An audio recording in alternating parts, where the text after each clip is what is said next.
আসতে তো আমাদের ব্রাইট ক্লাসটা যে আমরা করতেছিলাম যে ব্রাইট ক্লাসটা যে পার্ট 1টা দেখালাম, এখন হলো পার্ট 2টা। এখন অনেক কিছু বাকি আছে পার্ট 2 এর মধ্যে। তো আমি পার্ট 1 এ যা দেখি পার্ট 2 তে আরো অনেক কিছু আছে, অপশনগুলো আমি দেখাবো। অনেকগুলো অপশন আছে, আপনারা দেখুন। এখান থেকে স্টার্ট করব আমরা।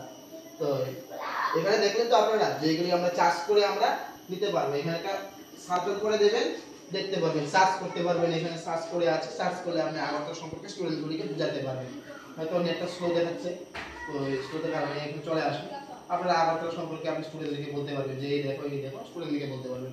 এবার যদি আপনি চান যে না আমি এটাকে ডাবল করতে চাই, আমি লিখবো না, আমি এটাকে কপি করতে চাই, তো এই দেখুন এটাকে কপি করে নেবেন, কপি করে পেস্ট, এই দেখুন আপনি চলে আসবেন। এবার আপনি যেখানে যে জায়গাতে হন আপনি সেটাকে বসিয়ে দিতে পারবেন, এটাকে আপনি বসিয়ে দিতে পারবেন, ঠিক আছে? জায়গাটাকে আপনি বসিয়ে দিতে পারবেন। সেটা গেল একটা।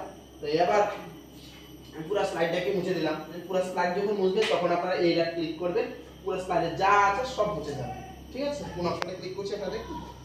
এবার দেখি এদিকে অপশন আছে আমাদেরকে, এই যে থ্রি ডটে ক্লিক করবেন, এই থ্রি ডট ব্যাকগ্রাউন্ড, এই যে ব্যাকগ্রাউন্ডটা আছে, ব্যাকগ্রাউন্ডটা আপনারা কিভাবে চেঞ্জ করবেন, ব্যাকগ্রাউন্ডটা কিভাবে আপনারা চেঞ্জ করবেন। এখানে ব্যাকগ্রাউন্ড আছে, আপনারা চাইলে ব্যাকগ্রাউন্ড চেঞ্জ করতে পারবেন। এখান থেকে এই কালারটা নিয়ে এবার আমি মনে করলেন এইখানে পুরার মধ্যে দেবেন, এইখানে দেবেন, দেওয়ার পরে কনফার্ম দেবেন। এবার দেখুন কি রেড হয়ে গেছে, ব্যাকগ্রাউন্ডটা চেঞ্জ হয়ে গেছে। আপনারা ব্যাকগ্রাউন্ডটা চেঞ্জ করতে পারবেন। দেখুন আরেকবার দিচ্ছি, মনে করে এটাই দিলাম, দিয়ে পুরার মধ্যে দিলাম, এই যে গোল চাক সার্কেলটা আছে এটার মধ্যে দেবেন, ঠিক আছে? দিয়ে একটা কনফার্ম ক্লিক করে দেবেন। দেখুন হোয়াইট হয়ে গেছে, দেখলেন তো হোয়াইট হয়ে গেছে। এরপরে দেখুন আপনারা এখানে ব্যাকগ্রাউন্ড দেখলেন, এরপরে ওপেন ফাইল। আপনারা যদি চান যে এই ব্ল্যাকটা সাথে যা যা করিয়েছি তা আমরা সেভ করে রাখবেন বা ইমেজ করে রাখবেন, এখানে আমরা সেভ করে রাখতে পারবেন, ঠিক আছে? আপনারা এগুলি সেভ করে রাখতে পারবেন। কারণ আমি এখন সেভ করিনি, কারণ আমি কিছু সব ডিলিট করে ফেলেছি, তার জন্য আমি সেভ করিনি, ঠিক আছে? এখন স্প্লিট স্ক্রিন, এবার দেখা গেল স্প্লিট স্ক্রিনের কথা বলতে 2 3 4 আমি 4 দিয়ে দেখাচ্ছি আপনাকে। এখানে সেট ফ্যাক্টর স্ক্রিন 4, এখানে আমি হোয়াইট দিচ্ছি না, এই কালারটা দিচ্ছি, হোয়াইটটা বেশি উজ্জ্বল তো তার জন্য হোয়াইটটা দিলাম না, আমি ওকে দিচ্ছি, দিলাম। এখানে আপনারা পেন আছে, ইরেজার আছে, সেম আগের মতই আপনাদেরকে এখানে লিখতে পারবেন, লিখতে লিখতে এখানে আসবে না, ঠিক আছে? আপনি স্টুডেন্টদেরকে আপনি ডিফারেন্স বুঝাতে পারবেন, যাগুলো আমরা পার্থক্য অনেক সময় আমরা বুঝাই, সায়েন্সে দরকার পড়ে যায়, তাহলে বুঝাতে পারবেন। এখানে লিখতে লিখতে লিখতে এখানে আসবে না, ঠিক আছে? এখানেও লিখতে পারবেন, আপনারা এখানেও লিখতে পারবেন, এখানেও বুঝাতে পারবেন, এখানেও চারটা কলাম আছে, চারটা কলামের ভিতরে আপনারা বুঝাতে পারবেন। মানে পেজগুলো চারটা ভাগ করে দিলাম, তারপরে বুঝাতে পারবেন, ঠিক আছে? দেখুন তো আপনারা কিভাবে বুঝাবেন। এরপর আপনারা ওখানে ওই জায়গাটাতে ক্যান্সেল অপশন আছে, ওই জায়গায় ক্যান্সেল দিবেন, হ্যাঁ ক্যান্সেল হয়ে যাবে। আর যদি সেভ করতে চান আপনারা সেভ করতে পারবেন এখান থেকে। আমি ক্যান্সেল দিয়ে দিচ্ছি, আমি সেভ করে রাখা দিই তার জন্য। আবার ক্লিক করবেন, এখানে সেভ ফাইল আছে, আপনারা যদি সেভ ফাইল দিতে চান সেভ ফাইল করে দিতে পারবেন। যা আছে তা আজকে যা করিয়েছি, মানে এখন যেটা করিয়েছি আপনি ডাইরেক্ট করতে চাইবেন ডাইরেক্ট করতে পারেন, কিন্তু আমি কিছু লিখিনি তার জন্য ব্ল্যাঙ্ক পেজ দেখাচ্ছে, ঠিক আছে? করলে হয়তো কিছু থাকতো, ঠিক আছে? এবার এখানে একটা অপশন আছে যে এক্সিট অ্যাপ, এই যে ওই এক্সিট অ্যাপ, যে এগুলি অ্যাপগুলো দরকার নেই, আমাদের এক্সিট দরকার নেই, আমাদের চলে আসবে জায়গাটাতে যে আমাদের শেষ কাজ শেষ, এক্সিট করে দিলাম, কাজ শেষ, চলে আসলাম সামনে আমরা এক্সিট, ঠিক আছে? আমরা এখান দিয়ে আসতে পারি, এখান থেকে ছোট্ট একটা বটন আছে, এখান দিয়ে আসতে পারতাম, আবার এখান দিয়ে আমরা চলে আসতে পারতাম।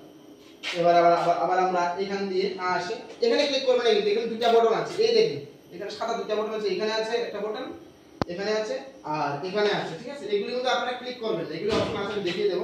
কিন্তু আপনারা চাইলে আমরা সামনে যেতে চাই এভাবে যেতে পারবো। এটার মধ্যে অপশন দিয়ে একটা হোম বাটন আছে, আপনারা দেখুন হোমে আছে, হোমে ক্লিক করলে সামনে চলে আসবেন। আবার যদি চান যে এখানে একটা শর্টকাট আছে, এখানে একটা এক্সিট অ্যাপ দিলে আমরা এখানে এক্সিট দিলে চলে আসতে পারবেন সামনে, ঠিক আছে? সামনে চলে আসতে পারবেন। এটা হচ্ছে আমাদের ব্রাইট মুখে পার্ট 2টা আপনাদের দেখাচ্ছি, ঠিক আছে? তারপরে সেটিংসে তাহলে আপনারা সেটিংস পাবেন, এখানে সেটিংস অপশন আছে, সেভ আছে, টেক্সট আছে, যেগুলো আপনি যদি চান যে টেক্সটগুলো উঠিয়ে দিতে পারবেন, থাকবে না। সেভ হলে সেভ আরো কিছু সেভ অ্যাড করতে পারবেন।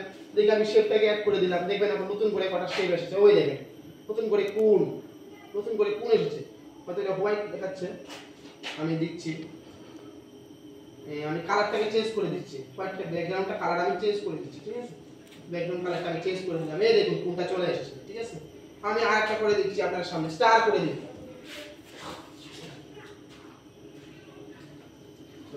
আমি স্টারটা করে দিচ্ছি।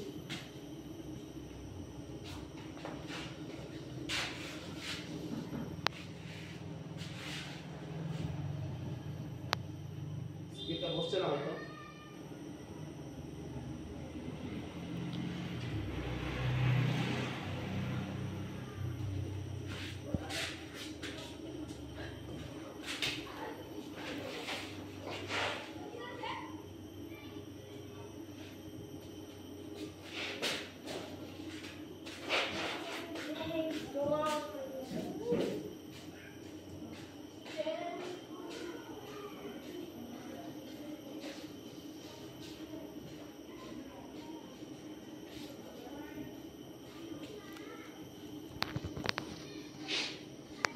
এই দেখুন কোনটা বসছে, ঠিক আছে? আপনারা এখানে ক্লিক করে এখানে করবেন। হাতের ফিঙ্গারপ্রিন্ট গুলো অনেক সময় ময়লা থাকে আমাদের হাতের মধ্যে, তা আপনারা পেন নিয়ে নেবেন, বিশেষ করে আপনারা পেন নিয়ে নেবেন, তাহলে আপনার কাজ করবে। এখানে কালারটা আসার কারণ হচ্ছে আমি কালারকে সেট করে দিয়েছিলাম, তার জন্য কালারটা আসছে। এনাদার কালার আসতে পারবে, এনাদার কালার, এনাদার কালার। এই দেখছেন আমার হাতের আবার আসছে না, ঠিক আছে?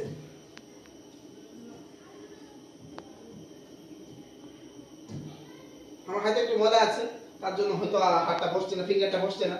এগুলি করলে হয়ে যাবে, ঠিক আছে? আপনারা দেখছেন। তা আর এখানে কোনো অপশন নেই, আমি যদি মুছতে চান তাহলে লাস্টে ক্লিক করবেন, স্লাইড এজে ক্লিক করবেন, সবটা ক্লিন শেষ হয়ে যাবে, ঠিক আছে?